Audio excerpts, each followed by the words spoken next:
स्वागत है आपका हमारे यूट्यूब चैनल 92 एडू पर। तो आज हम यूनिट 4 का एक और टॉपिक शुरू करते हैं और आज के टॉपिक का नाम है ऊर्जा संरक्षण का नियम, law of conservation of energy. ऊर्जा संरक्षण का नियम। तो पहले हम इस नियम को समझेंगे, फिर इसका जो फॉर्मूला है या फिर जो भी इसका कथन है उसे हम डिराइव करेंगे, उसे हम प्रूफ करेंगे कि ऊर्जा संरक्षित कैसे रहती है। तो अपना पेन और कॉपी लेकर बैठ जाइए। चलिए आज का टॉपिक शुरू करते हैं। हाँ, तो ये है हमारा ऊर्जा संरक्षण का नियम। अगर आप बीएससी में हैं तो आपने ये नियम कभी ना कभी ज़रूर पढ़ा होगा कि किसी सिस्टम की, मान लो ये कोई सिस्टम है, तो उस सिस्टम की टोटल जो एनर्जी होती है वो संरक्षित होती है, वो फिक्स होती है। टोटल जो एनर्जी होती है, या फिर उसमें गतिज ऊर्जा मीन्स काइनेटिक एनर्जी हो या फिर पोटेंशियल एनर्जी हो, सबका जो सम होता है, सबका जोड़ होता है, वो सदैव कांस्टेंट होता है। ये होता है ऊर्जा संरक्षण का नियम। लेकिन इस नियम में एक चीज़ ध्यान रखने की बात है कि जो बल लग रहे हैं उस सिस्टम में, मान लो किसी निकाय की ऊर्जा संरक्षित है तो उस निकाय में जो बल लग रहे हैं, जिस बल की वजह से, मान लो किसी बल की वजह से गतिज ऊर्जा और स्थितिज ऊर्जा जिस बल की वजह से हैं, वो बल हमेशा संरक्षिबल होने चाहिए। कंजर्वेटिव फोर्स संरक्षिबल होने चाहिए। वो बल मीन्स गतिज ये ऊर्जा संरक्षण का जो नियम होता है वह केवल संरक्षी बलों के लिए ही लागू होता है।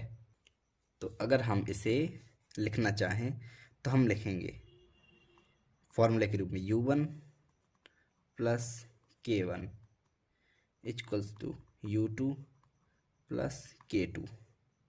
इस प्रकार से हम लिखेंगे। इक्वल टू हमने E मान लिया एनर्जी नियतांक, ठीक है, कांस्टेंट नियतांक ये मान लिया। E क्या है? E गतिज ऊर्जा और स्थितिज ऊर्जा का योग है।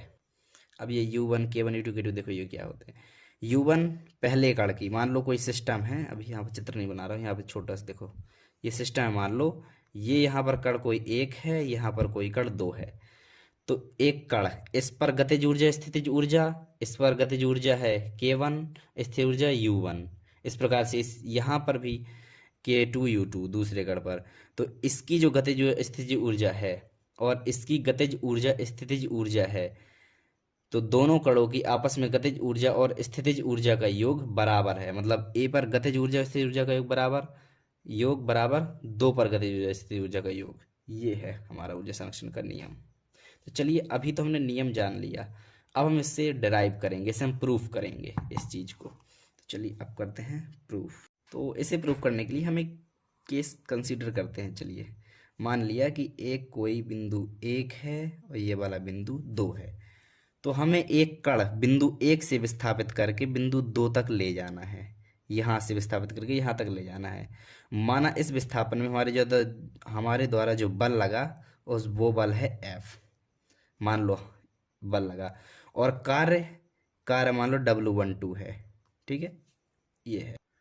तो जो कार्य W12 का मान होता है, 12 का मान वो होता है कार्य बराबर बल गुणे विस्थापन। ये तो सबको पता है, ठीक है। अब लिमिट वाला भी एक फॉर्मूला होता है, वो मैं अभी आपको अच्छे से क्लियर करता हूँ। कार्य और स्थितिज ऊर्जा भी क्लियर करता हूँ। एक बार पहले लिख लूँ मैं, F वेक्टर dr वेक्टर, ठीक है, equal to U1 minus U2। चलो ठीक है। अब यहाँ पे अब देखो ये दोनों आए कहाँ से, इसे हम जानते हैं। सबसे पहले यहाँ पर ये होता है, चूंकि आप जानते हैं W equal to F into विस्थापन dx dr, चलो dr ले लो, F इंटू dr। ये जो है ये है एक कार्य का फॉर्मूला है। चलिए अभी हम यहाँ पर dr नहीं लेते, डायरेक्ट s या फिर r, बल गुणे विस्थापन डायरेक्ट ले लो। अभी इसे हटाओ, ठीक है। अब कार्य बराबर बल गुणे विस्थापन, ठीक है, सबको पता होता है।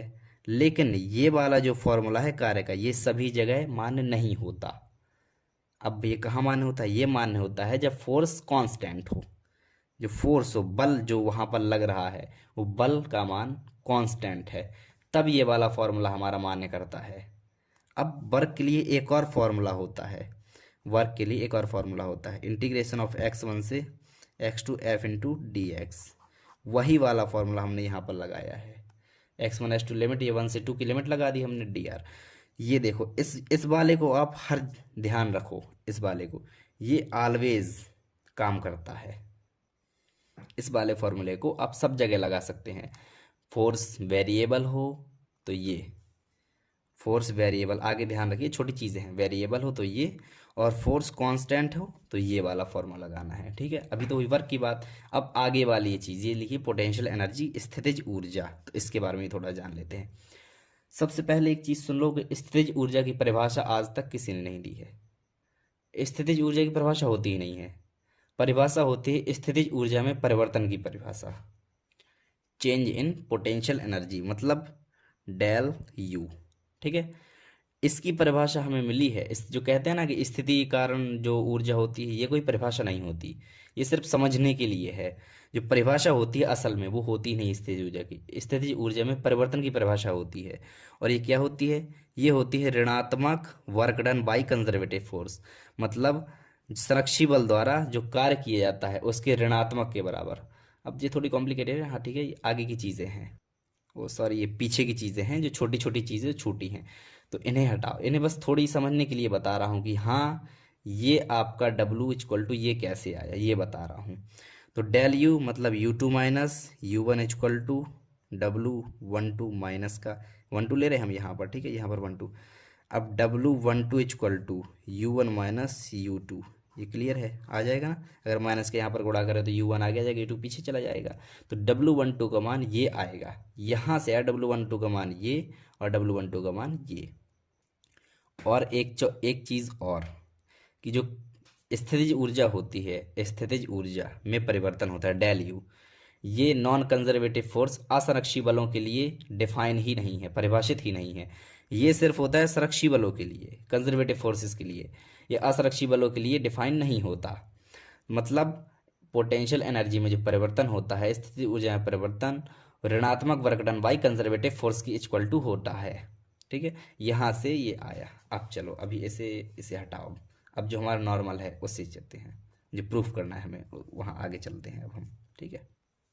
चलो ऐसे नंबर 1 डाल देते हैं, नंबर 1।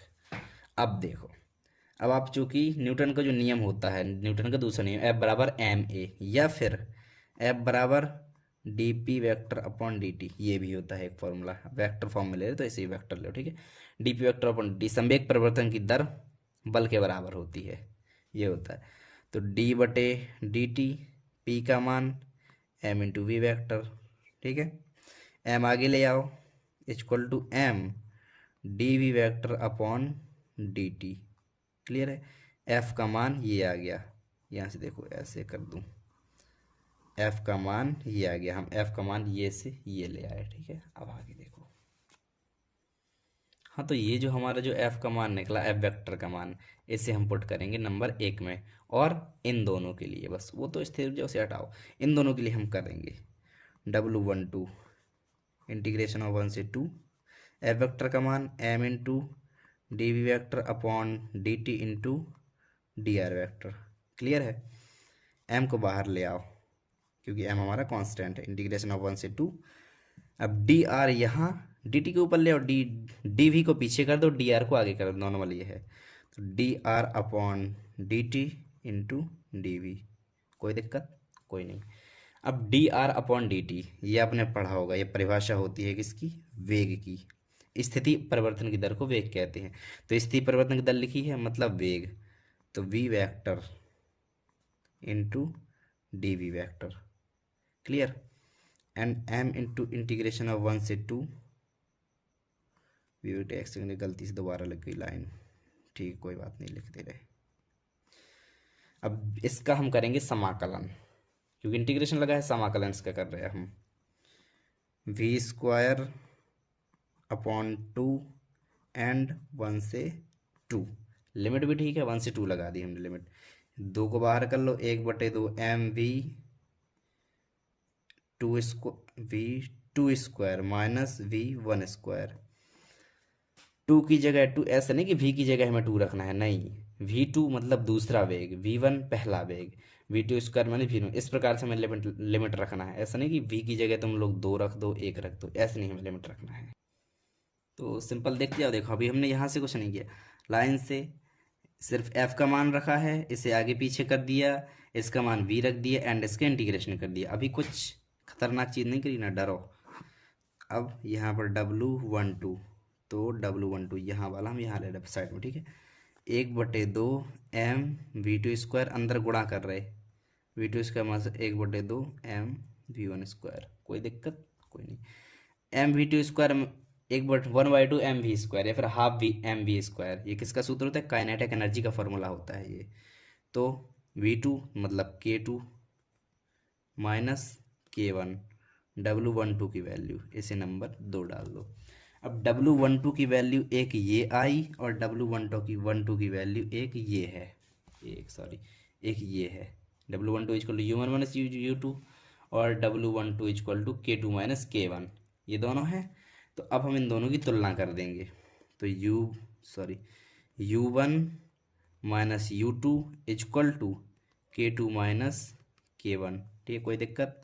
अब इसे हम पक्षांतर करके अच्छे से लिख दें तो K1 plus U1 equal to K2 plus U2, ये हमें मिल जाता है। और यही क्या है? यही हमारा ऊर्जा संरक्षण का नियम, जो कि हमें यहाँ पर ऊपर ये प्रूफ करना था। ये चीज़, वही चीज़ हमारी प्रूफ हो चुकी है। तो ये कहलाता है हमारी ऊर्जा संरक्षण का नियम कि किसी ने कहा है कि जो टोटल एनर्जी होती है वो फिक्स होती है, मतलब एनर्जी को ना ही नष्ट किया जा सकता ना ही उत्पन्न किया जा सकता। ये सब छोटी चीज़, छोटी क्लासों की ये परिभाषाएं हैं कि ऊर्जा को ना ही उत्पन्न किया जा सकता ना ही नष्ट किया जा सकता, सिर्फ एक रूप से दूसरे रूप में रूपांतरित किया जा सकता है। तो यही होता है ऊर्जा संरक्षण का नियम। और यहाँ पर हमने ऊर्जा संरक्षण के नियम को प्रूव भी किया है। तो ये बहुत ही सिंपल इसका डेरिवेशन है, आराम से आ जाएगा, आपको 1-2 बार लगाओगे आ जाएगा। तो आई होप कि आपको ये वीडियो समझ में आ गया होगा। अगर समझ में आ गया हो तो आप कमेंट्स में बता दें और वीडियो को लाइक करें। Thank you so much, bye bye. मिलते हैं एक और नए टॉपिक के साथ।